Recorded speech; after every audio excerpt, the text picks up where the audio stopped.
Alors, donc c'est une adaptation du sujet d'Amérique du Nord, juin 2017. Adaptation tout simplement parce que j'ai retiré la partie C qui portait sur l'intégration, puisque à ce stade de votre apprentissage, vous ne connaissez pas encore l'intégration. Donc j'ai retiré cette partie. Donc on vous parle d'un fabricant qui doit réaliser un portail. Voilà, donc très brièvement, vous avez deux murs, on veut construire un portail et on s'intéresse à la fonction f qui décrit la ligne ici du haut du portail. Voilà. Cette fonction f, on connaît sa forme. Voilà. Elle est définie sur -2, 2.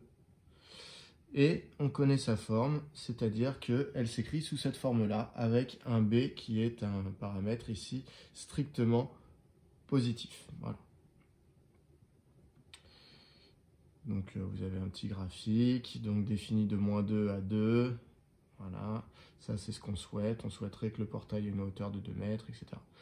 Dans la première question, on vous dit montrer que pour tout réel appartenant à l'intervalle -2, 2, en fait, f de x vaut pareil que f de moins x, ce qui signifie qu'un nombre et son opposé ont la même image. Voilà ce qu'on vous demande de montrer dans la première question. Donc, si je veux montrer que f de moins x est égal à f de x, eh bien, je vais calculer f de moins x et je vais regarder ce à quoi j'arrive. Donc, pour tout x appartenant à -2, 2, f de moins x, qu'est-ce que ça vaut? Donc, ça vaut, je reprends l'expression de f, sauf qu'à la place de x, je vais mettre moins x. J'obtiens donc moins b sur 8, ça ne change pas, fois exponentielle de, alors x devient moins x, donc ça me donne moins x sur b, plus exponentielle de moins, et x devient moins x, donc moins x sur b, plus 9 quarts. Donc là, je commence à me demander pourquoi est-ce que cette expression serait finalement la même que f de x, puisqu'on me demande de montrer que f de moins x est égal à f de x. Et donc j'observe un petit peu. Et là, je vais pouvoir me rendre compte qu'en fait, moins b sur 8, c'est bon, je l'ai déjà obtenu. 9 quarts, il est déjà là. Donc tout va jouer sur les exponentielles. Les exponentielles, j'ai bien une somme de deux exponentielles dans les deux. Donc ça va jouer uniquement sur les exposants. Là, je me rends compte que j'ai moins x sur b, alors que là, je n'avais que x sur b, donc je n'avais pas le signe moins. En revanche, ici, j'avais un signe moins, et là, comme j'ai moins x, eh bien en réalité, il va disparaître, et donc je vais obtenir uniquement x sur b. Donc ce qu'il faut remarquer, c'est qu'en fait, l'exponentielle qui est là est égale à celle-là, et que celle qui est là, par la simplification des moins, eh bien, ça va être celle-là. Donc il reste juste à essayer de faire comprendre au correcteur qu'on a compris. Donc moins b sur 8 fois exponentielle de moins x sur b plus exponentielle moins x, donc x sur b plus 9 quarts. Et donc, ça veut dire que ici, je retombe exactement sur l'expression de f de x. Donc, ça veut dire qu'en fait, f de moins x est bien égal à f de x. Voilà, je pense que cette étape est absolument nécessaire, parce que sinon, c'est un petit peu trop rapide. Si vous faites directement les simplifications ici, sans avoir écrit cette étape, on va se dire, est-ce qu'il a vraiment compris ce qui s'était passé, ou est-ce qu'il a écrit directement la réponse de f de x? Donc, pensez à bien mettre ici les moins x dans l'exponentielle. Dans cette question, du coup, on nous demandait que peut-on en déduire pour la courbe représentative de la fonction f. Donc, il faut savoir que lorsqu'une abscisse, lorsqu'un nombre et son opposé ont la même image, ça veut dire qu'en fait, on est face à une courbe.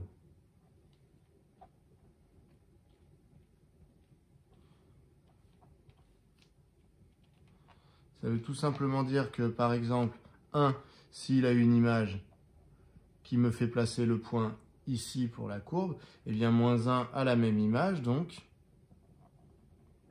se trouve au même niveau ici, au niveau des ordonnées.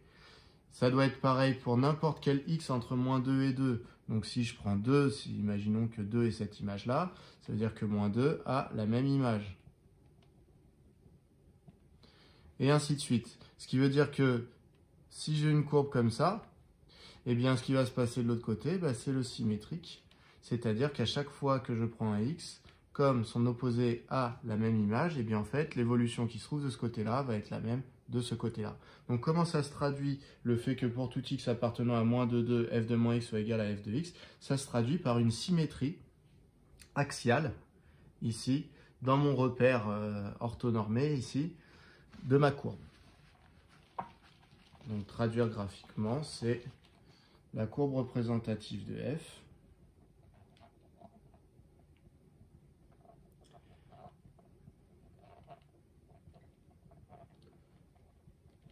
est symétrique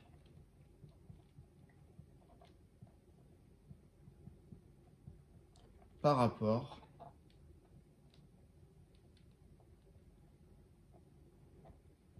à l'axe des ordonnées.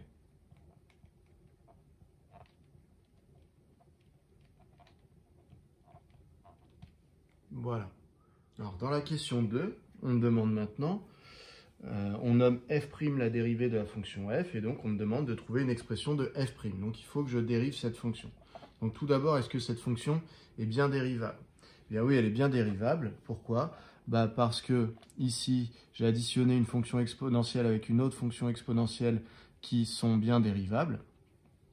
Donc finalement, j'ai une somme de fonctions dérivables. Après, j'ai multiplié par un nombre réel, puis rajouté un autre nombre réel. Donc tout ça reste bien dérivable. Donc je vais calculer la dérivée f'. Donc pour tout x appartenant à moins 2, qu'est-ce qui se passe? Alors, première question à se poser lorsque je veux dériver une fonction, c'est quelle est l'opération principale, c'est-à-dire la dernière que je serais amené à faire si je devais faire ce calcul-là. La dernière, c'est l'addition. En effet, si je devais faire ce calcul-là, je commencerais par calculer les exponentielles avec les x que j'aurais remplacés, les additionner, multiplier par moins b sur 8, et je terminerai par rajouter 9/4. Donc l'opération principale ici, c'est une addition. Quand l'opération principale est une addition, il faut dériver chacun des termes. Ce terme-là et ce terme-là, et additionner leurs dérivés. La dérivée de 9/4, ça ne va pas être trop compliqué, c'est une constante, donc sa dérivée par rapport à x, eh bien, ça va être 0. En revanche, pour ce terme-là, eh bien, il paraît un peu plus compliqué, donc on va se poser encore la même question. C'est-à-dire, quelle est l'opération principale dans ce terme-là?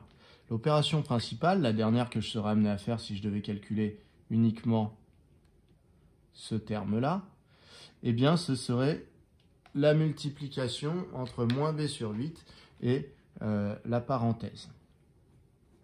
Alors, quand j'ai une multiplication, je me demande, est-ce que dans ma multiplication, est-ce que dans mes deux facteurs, j'ai la variable? La variable, c'est celle qui est inscrite ici, hein, c'est par rapport à elle qu'on dérive. B n'est pas une variable, considérée comme une constante là-dedans. Donc, ça veut dire que dans ce facteur moins b sur 8, je ne vois pas apparaître x. Par contre, je le vois apparaître ici. Comme je ne le vois pas apparaître, ça veut dire qu'en fait, j'essaie de dériver k fois une fonction u. K, c'est le nombre moins b sur 8, et la fonction u, c'est la somme des deux exponentielles. Et quand je dérive k fois une fonction u, eh bien, la dérivée, c'est k fois la dérivée de la fonction u. Autrement dit, je garde ma constante et je dérive la fonction qui est à l'intérieur. Donc, f' de x, qu'est-ce que ça va me donner? Il y a un moment, il faut que je passe à mon calcul. Je vais prendre la bonne couleur. f' de x égale. Donc, déjà, on a dit, il y a l'opération principale qui est l'addition, et je peux dériver 9/4 en 0. Je vais remettre les mêmes couleurs. Donc ça, c'est dérivé ici. Il me reste à dériver cette partie-là. On a dit c'est une constante fois une fonction. On a dit, je recopie la constante et je dérive la fonction. Donc je vais dériver la fonction. Pour dériver la fonction, j'observe quelle est l'opération principale dans la fonction. Dans la fonction, l'opération principale ici, c'est une addition. Donc, quand je dérive une addition, c'est pareil que pour la rouge, je vais dériver chacun des deux termes séparément et je vais les additionner. Donc, je dois dériver exponentielle de x sur b.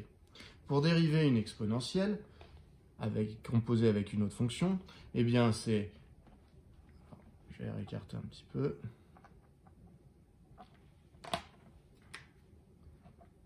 Pour dériver une exponentielle, je dois tout simplement la recopier, exponentielle de x sur b, et devant, je dois multiplier par la dérivée de l'exposant. L'exposant, c'est x sur b, ce qui est en fait égal à 1 sur b fois x. Attention, là, je n'ai pas dérivé, hein. J'ai dit que cette expression pouvait aussi s'écrire comme ça. Du coup, ça veut dire qu'en fait, c'est une constante fois une fonction. Donc la dérivée, c'est je recopie la constante et je dérive la fonction. Donc je vais recopier 1 sur b et je vais multiplier par la dérivée de x, c'est-à-dire par 1. Donc 1 sur b fois 1, ça fait uniquement 1 sur b. À ça, j'ajoute la dérivée de l'exponentielle qui est là. Donc je recopie mon exponentielle et je multiplie devant par la dérivée de l'exposant. La dérivée de x de moins x sur b, pardon. En fait, ici, il suffit de rajouter un moins. Ce que ça va changer, c'est que là, ça va être moins 1 sur b. Voilà. Donc, moins x sur b, je peux le voir comme moins 1 sur b fois x. Donc, une constante fois une fonction. Je recopie la constante, je dérive la fonction. Mais la dérivée de la fonction, ça va me donner 1. Donc, ça va faire moins 1 sur b fois 1. Autrement dit, moins 1 sur b. Donc, je peux effacer mon plus. Et ça me donne ça. Donc là, c'est pas tout à fait terminé, puisque si vous observez la forme qu'on vous demandait dans l'énoncé, eh bien, c'est pas tout à fait celle-là. C'est-à-dire que dans la forme qu'on vous donnait dans l'énoncé, le paramètre b, il était uniquement dans les exponentielles. Donc on n'en a plus ailleurs. Alors ici, je peux remarquer que j'ai une soustraction entre deux termes et qu'ils ont quelque chose en commun, c'est 1 sur b. Donc je vais pouvoir factoriser ici par 1 sur b. Cela me donne moins b sur 8 fois, je factorise par 1 sur b, fois la parenthèse. Qu'est-ce qu'il me reste dans la parenthèse? Exponentielle de x sur b, moins exponentielle de moins x sur b. J'arrête de recopier le plus 0, puisqu'il ne me sert plus à rien. Maintenant, je me retrouve avec ça. Alors, si vous voulez, on peut faire une petite étape, hein. Mais tout simplement, ici, on a une multiplication de deux fractions. Donc, en haut, ça va faire b fois 1. Quand je dis en haut, c'est au numérateur, ça va me donner b fois 1. Au dénominateur, 8 fois b. Donc, je peux simplifier par b. Voilà. Ce qui va me donner moins 1 huitième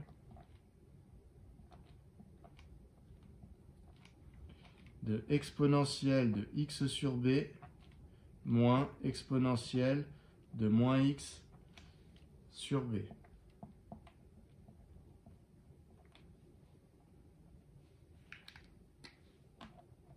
Voilà, j'ai donc obtenu la forme demandée par l'énoncé pour ma dérivée.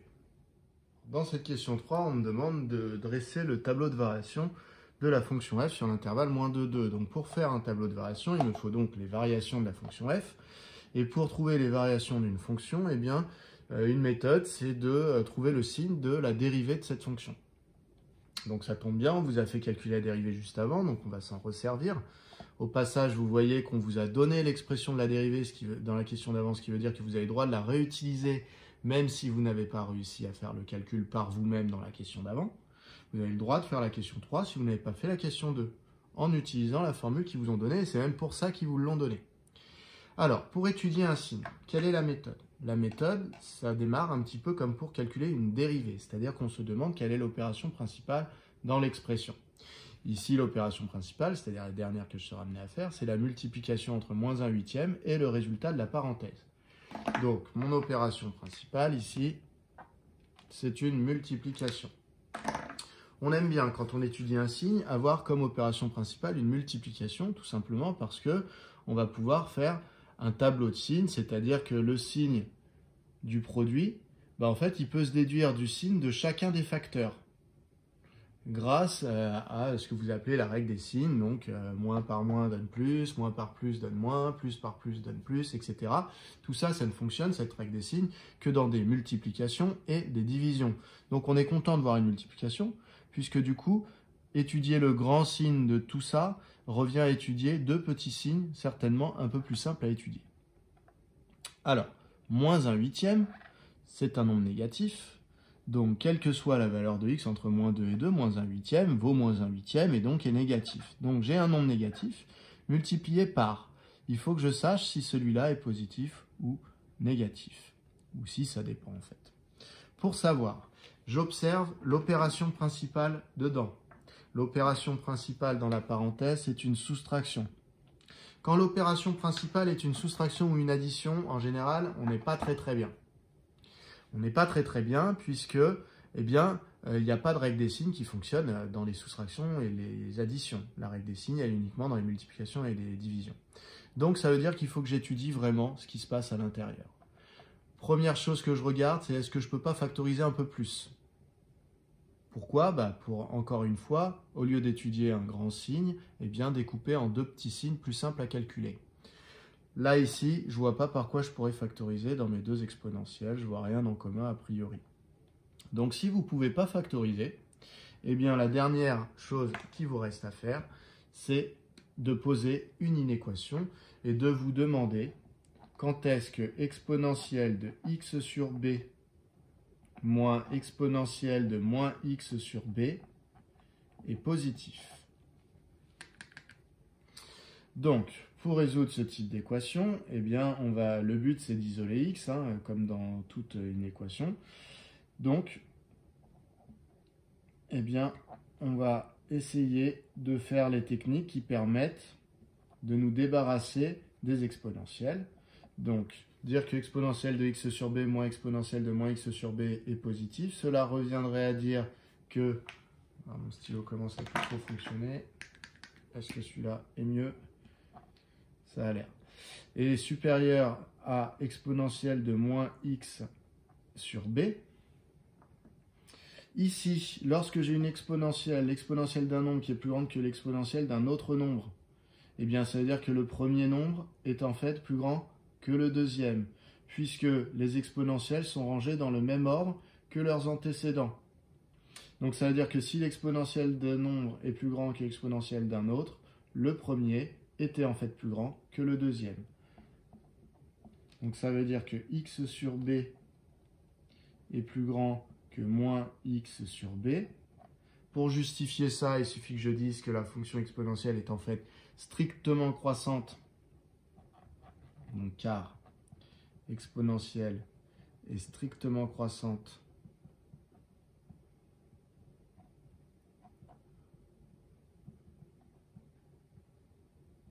sur R.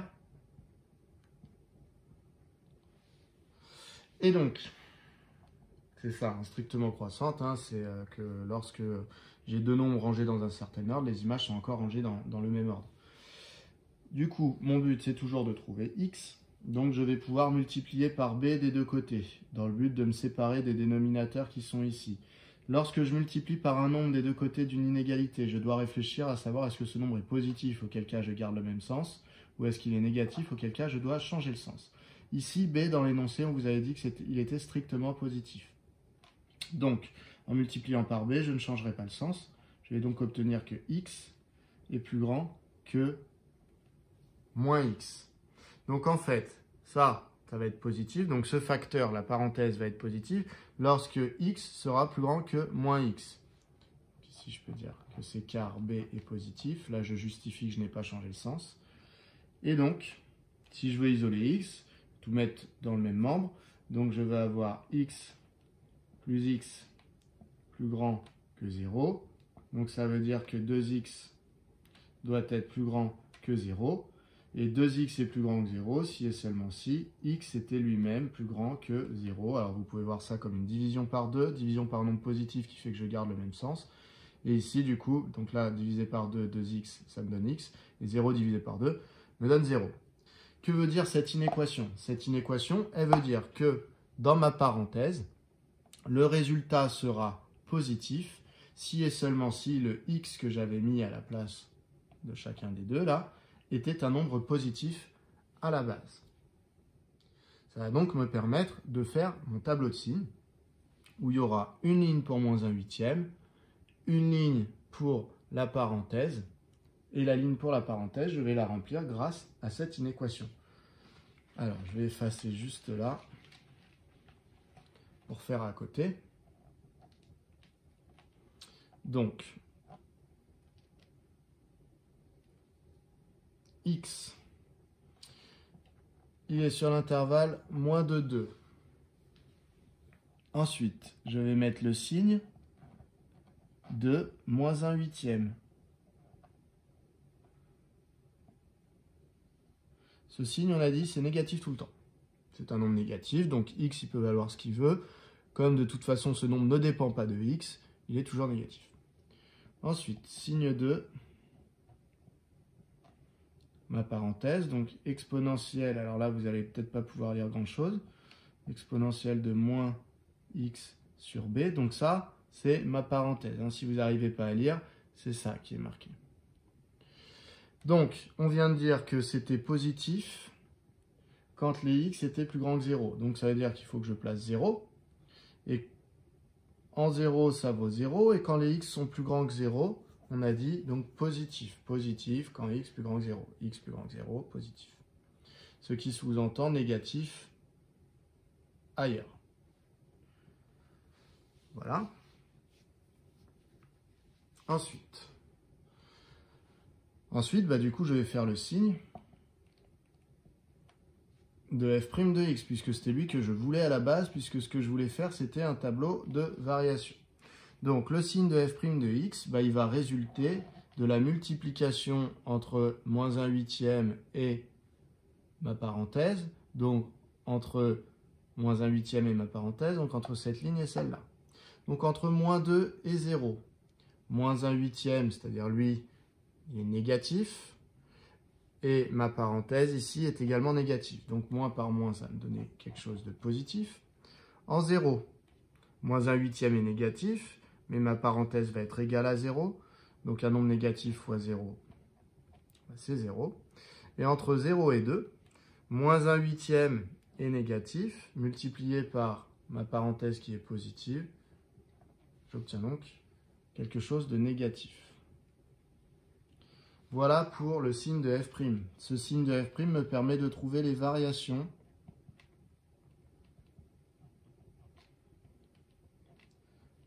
de f. Pour les variations de f, puisque la dérivée de f est positive entre moins 2 et 0, j'obtiens donc que f est croissante sur l'intervalle moins 2, 0. Ensuite, f' est négative sur l'intervalle 0, 2, j'obtiens donc que la fonction f est décroissante sur l'intervalle 0, 2. Donc pour le calcul des images de f de moins 2, f de 0, f de 2, je vais le faire ici. Donc je vais commencer par l'image de 0. Donc l'image de 0 c'est f de 0, donc attention, je ne réutilise pas celle-là, celle-là c'est la dérivée, je réutilise celle du début d'exercice. Donc celle du début d'exercice, f c'est moins b sur 8 fois exponentielle de x sur b, donc x étant remplacé par 0, ça fait 0 sur b, plus exponentielle de moins x sur b, donc moins 0 sur b, plus 9 quarts. Donc je répète, c'est la fonction f du début d'exercice. Ça me donne moins b sur 8 fois exponentielle de 0, puisque 0 sur b donne 0, plus exponentielle de 0, plus 9 quarts. Exponentielle de 0, ça vaut 1. Donc ça va me donner 1 plus 1, ça va me donner 2. Donc ça va me donner moins b fois 2, donc moins 2b sur 8. Alors moins 2b sur 8, c'est aussi moins b sur 4, puisque 8, je peux l'écrire 2 fois 4. Et donc je peux simplifier par 2. Donc finalement, ça fait moins b sur 4, plus 9 quarts. Donc ce qui me donne, si je mets tout sur un seul trait de fraction, donc moins b plus 9 sur 4. Donc ici, je peux compléter mon tableau. Ça me donne moins b plus 9 sur 4. Ensuite, je peux calculer f de 2 et f de moins 2. Alors déjà, je peux en calculer que l'un des deux. Pourquoi? Parce que j'ai prouvé dans la toute première question qu'un nombre et son opposé avaient la même image. Donc si j'arrive à calculer f de 2, eh bien, j'aurai automatiquement calculé f de moins 2. Donc c'est parti, même si on va voir qu'on va être rapidement bloqué.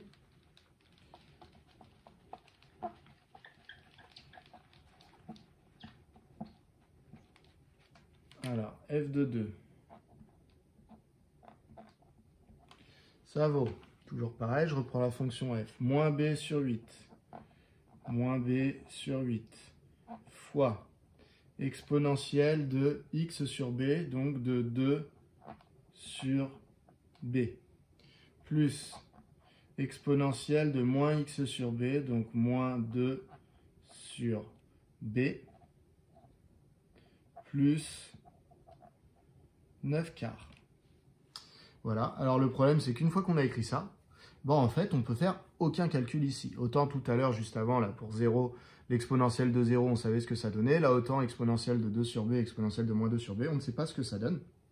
Donc, en fait, on est obligé de les laisser comme ça. Alors pour éviter de l'écrire ici, ce nombre qui est très compliqué, je vais mettre f de 2.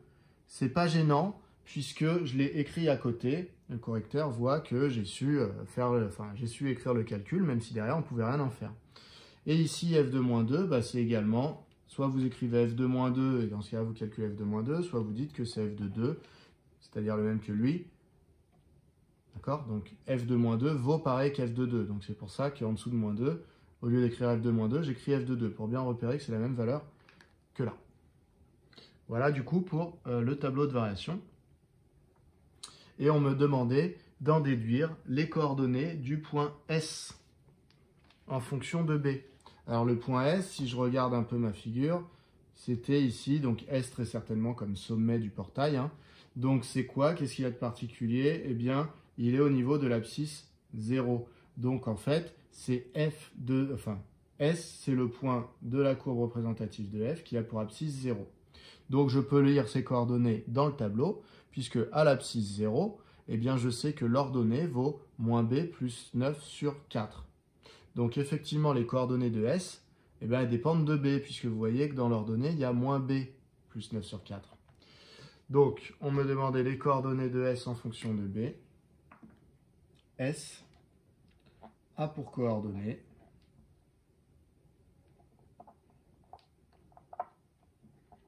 S a pour coordonnées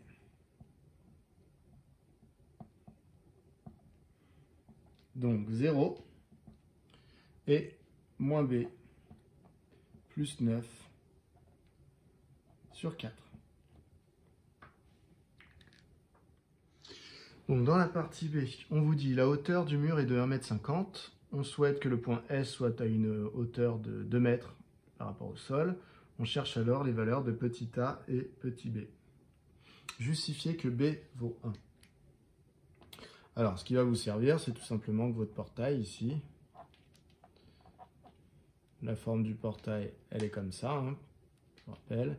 Voilà. Et ici, on a dit que le sommet, c'était le point S, qui avait comme coordonnées 0. Et ici, moins b plus 9 sur 4 en ordonnée. L'ordonnée, c'est tout simplement, hein, c'est ça. Hein. Donc, si on vous dit que le portail doit avoir une hauteur de 2 mètres, eh bien, ça veut dire que l'ordonnée ici, il faut qu'elle soit égale à 2 mètres. Donc, tout simplement, on va chercher pour quelle valeur de b, moins b plus 9 sur 4 vaut 2. Donc, c'est une équation à résoudre, qu'on va résoudre. Moins b plus 9 sur 4 égale 2. Alors, dire que moins b plus 9 sur 4 égale 2, c'est équivalent à dire que, eh bien, moins b plus 9 est égal à 2 fois 4, c'est-à-dire 8. Ce qui est équivalent à dire que, alors je vais isoler B, comme je vois un moins devant B, je vais plutôt l'isoler dans le membre de droite. Comme ça, ça redevient B, c'est plus moins B, mais B. Et ici, je me retrouve avec 9 moins 8. Et donc, j'obtiens effectivement que B est égal à 1.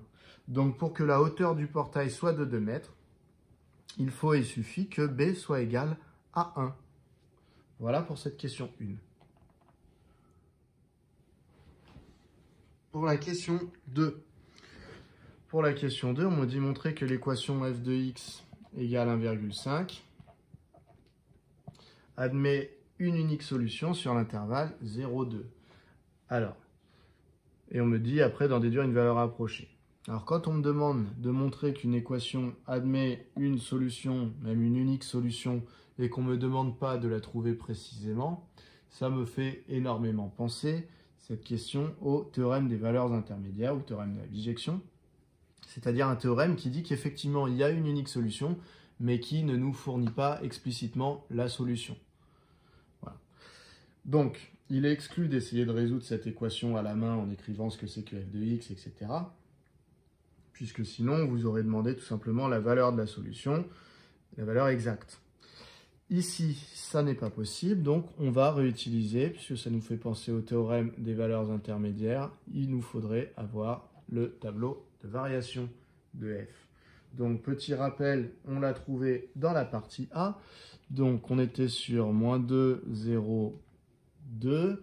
Ici, on avait les variations de f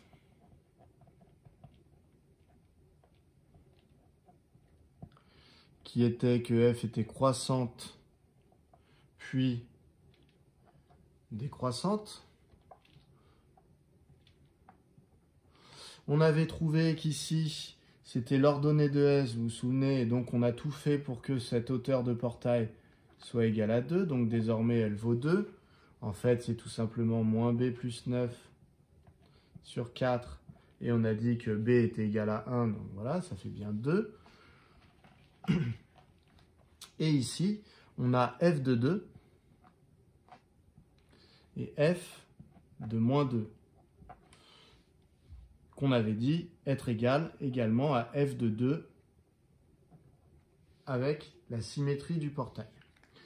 Du coup, grâce à ce tableau, on s'imagine pouvoir démontrer qu'il y a une solution à l'équation f de x égale 1,5 entre 0 et 2, puisqu'on passe d'une image de 2 à une image f de 2. Alors le problème, c'est que f de 2, pour l'instant, on ne sait pas ce que ça vaut. Donc, il y a deux possibilités. Soit f de 2, c'est un nombre plus petit qu'1,5, ce qui veut dire qu'en descendant ici, nos images, elles sont passées par 1,5. Soit f de 2, c'est un nombre plus grand que 1,5, auquel cas nos images ne sont pas passées par 1,5 en descendant. Et ça voudrait dire qu'il n'y a pas de solution sur intervalle. Donc, je vais calculer f de 2. f de 2, je le réécris, mais c'était celui que j'avais écrit tout à l'heure. Donc, c'est moins b sur 8. Alors, le truc, c'est que b, on vient de dire que, finalement, il était égal à 1. Donc, ça fait moins 1 huitième. Facteur 2. Exponentielle de x sur b. Donc, exponentielle de x qui vaut 2 sur b qui vaut 1. Plus exponentielle de moins x sur b, donc de moins 2 sur 1, puisque x vaut 2 et b vaut 1, plus 9 quarts. Ce qui vaut donc moins 1 huitième de exponentielle de 2 plus exponentielle de moins 2, plus 9 quarts. Donc maintenant, il va falloir calculer cette chose-là. Donc, calculatrice. Alors, la valeur exacte, c'est celle-là. On ne peut pas simplifier l'écriture. Mais moi, ce qui m'intéresse, la valeur exacte, le problème, c'est qu'elle ne me parle pas trop. Moi, il me faudrait que je sache à peu près ce que ça vaut pour savoir si on est en dessous d'1,5 ou au-dessus d'1,5 ici. Donc, f de 2, il me faudrait une valeur approchée. Voilà pourquoi j'utilise ma calculatrice. C'est pour trouver une valeur approchée. Donc, j'ai fait mon calcul à la calculatrice. Et j'ai trouvé que ça valait environ 1,31. Donc en fait, f de 2 est environ égal à 1,31. Ça veut dire quoi? Ça veut dire que mes images passent de 2 à environ 1,31, ce qui veut dire que on a dû passer par 1,5. Et donc ça, je vais le rédiger grâce au théorème des valeurs intermédiaires ou du théorème de la bijection pour prouver que du coup, il y avait bien un x entre 0 et 2 pour lequel l'image, ça fera 1,5. Voilà. En gros, je suis en train de prouver que entre passer de 2 à 1,31, je passe par 1,5 et que du coup, il existe un nombre, alors il est appelé A dans l'énoncé, pour lequel l'image, c'est 1,5. Alors, comment on rédige ça? On rédige ça de la manière suivante. On va dire f est continu sur l'intervalle 0, 2. Je vais décrire tout ce qui se passe dans cette partie du tableau. Donc, pourquoi est-ce que f est continu? Plusieurs méthodes pour le démontrer. Soit vous regardez la forme de f et vous dites que c'est des sommes, des multiplications de fonctions continues, donc ça reste continu. Soit vous dites que la fonction f était dérivable, donc elle est continue. Ensuite, f est strictement décroissante.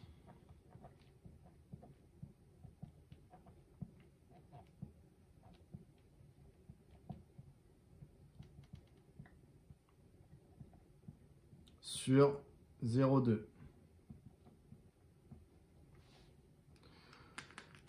Donc ça assure que une fois qu'on est passé par 1,5 au niveau des ordonnées, on n'y repassera plus puisque ça demanderait à remonter.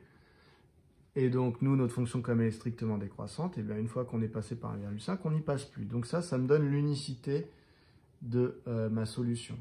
Et enfin, dernier argument, il ne suffit pas d'être continu et strictement décroissant, il faut bien partir d'un nombre plus grand que 1,5 et arriver à un autre nombre plus petit que 1,5. Donc je vais dire que l'image de 0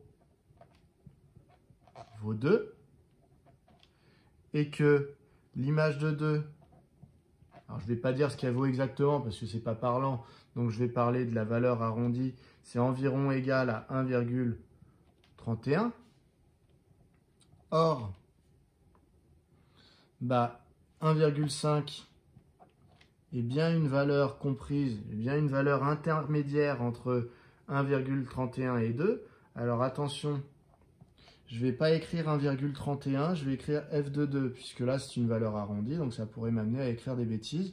Donc j'écris f de 2 dans le sens où du coup je prends la valeur exacte. Donc f de 2 jusqu'à 2. Donc 1,5 est bien entre f de 2 et 2. Donc, d'après le théorème de la bijection ou des valeurs intermédiaires, suivant comment vous l'avez appelé, d'après le théorème de la bijection,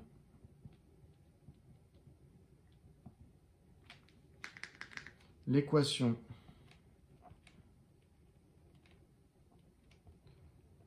f de x égale 1,5 admet une unique solution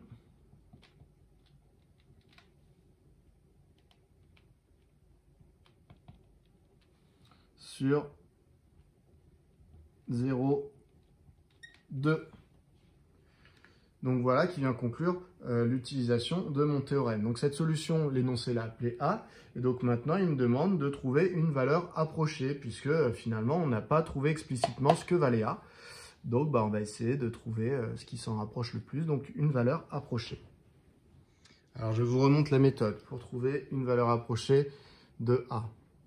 A, c'est le nombre pour lequel l'image vaut pile 1,5. Donc je vais aller dans mes fonctions. Alors là, vous voyez, ma calculatrice n'est pas en mode fonction, elle est en mode suite, ce qui peut vous arriver. Donc dans ce cas-là, je vais dans mode, je repasse en fonction, et voilà. Alors, je vais déjà commencer par taper ma fonction. Donc ma fonction, c'est moins b sur 8 fois exponentielle, donc je vais la taper. Alors, je vous refais la méthode avec la calculatrice pour trouver une valeur approchée du fameux a pour qui l'image vaut pile 1,5. Donc, il faut d'abord que vous alliez dans f de x et que vous écriviez votre fonction. Donc, moi, je l'ai déjà tapé. Alors, vous voyez, moins 1 sur 8, exponentielle de x, etc. Alors, vous pouvez vous dire, mais où sont passés les b de l'énoncé? Ben, les b, on a dit qu'ils valaient 1. Donc, quand j'ai moins b sur 8, en fait, ça me donne moins 1 sur b. Pardon, moins 1 sur 8. Exponentielle de x, parce que normalement, dans l'énoncé, c'est exponentielle de x sur b. Mais comme b vaut 1, ça fait exponentielle de x sur 1, c'est-à-dire exponentielle de x, et ainsi de suite. Donc, j'ai tapé ma fonction. Et donc, maintenant, je vais utiliser un tableur qui me calcule mes images. Le but, ça va être de balayer l'intervalle qui va de 0 à 2 et de calculer à chaque fois l'image grâce à la calculatrice. Et de voir justement quand est-ce que j'arrive à l'image de 1,5. Donc, je vais dans définir table et je vais demander de démarrer à 0 puisque je sais que moi, le a que je cherche, il est entre 0 et 2. Donc, je vais te demander de démarrer à 0 et je vais demander un pas. Le petit truc qui est là, c'est le pas, c'est-à-dire je vais marcher sur l'axe des abscisses avec des pas d'une certaine longueur. Donc là, je vais avancer de 0,1 en 0,1 pour les valeurs de 0 jusqu'à 2. Donc, je marque 0,1, je valide et je vais dans le tableur. Désormais, qu'est-ce qui se passe? Je vois ici les valeurs de mes x, donc les valeurs que je vais prendre entre 0 et 2. Donc, vous voyez, il y a 0, puis 0,1, 0,2, 0,3, 0,4, ainsi de suite.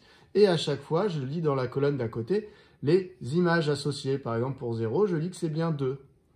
Ensuite, si je me décale un tout petit peu pour 0,1, je lis que c'est 1,99, et ainsi de suite.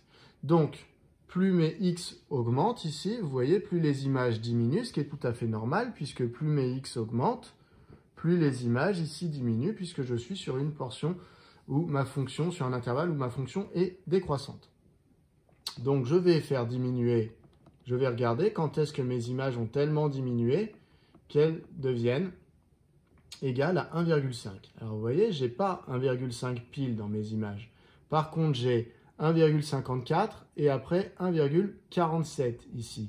Ça veut dire que j'ai trouvé que pour 1,7, l'image c'était 1,54. Donc ça veut dire que si ici sur l'axe des abscisses je me place à 1,7, l'image c'est 1,54, donc je suis encore au-dessus. Et si par contre je me place à 1,8, eh bien en fait j'ai dépassé A puisque l'image désormais elle vaut 1,47. Donc on est passé par 1,5 entre ces deux valeurs, entre 1,7 et 1,8.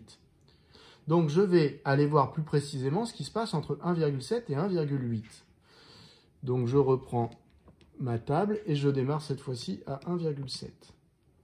Je vais avancer non plus de 0,1 en 0,1, mais de 0,01 en 0,01 et je vais aller voir ce qui se passe. Je retourne dans la table. Et là, vous voyez, les images désormais avancent ici avec une précision de 2 chiffres après la virgule. Et donc, il faut que je trouve quand est-ce que je suis passé par 1,5. Donc vous voyez encore une fois, je ne trouve pas dans les images, là, dans les Y, 1,5 pile. Par contre, je vois qu'à 1,76, j'étais à 1,50 quelque chose. Et à 1,77, je suis à 1,49. Ça veut dire que je suis passé par 1,5, la valeur exacte, entre x égale 1,76 et x égale 1,77.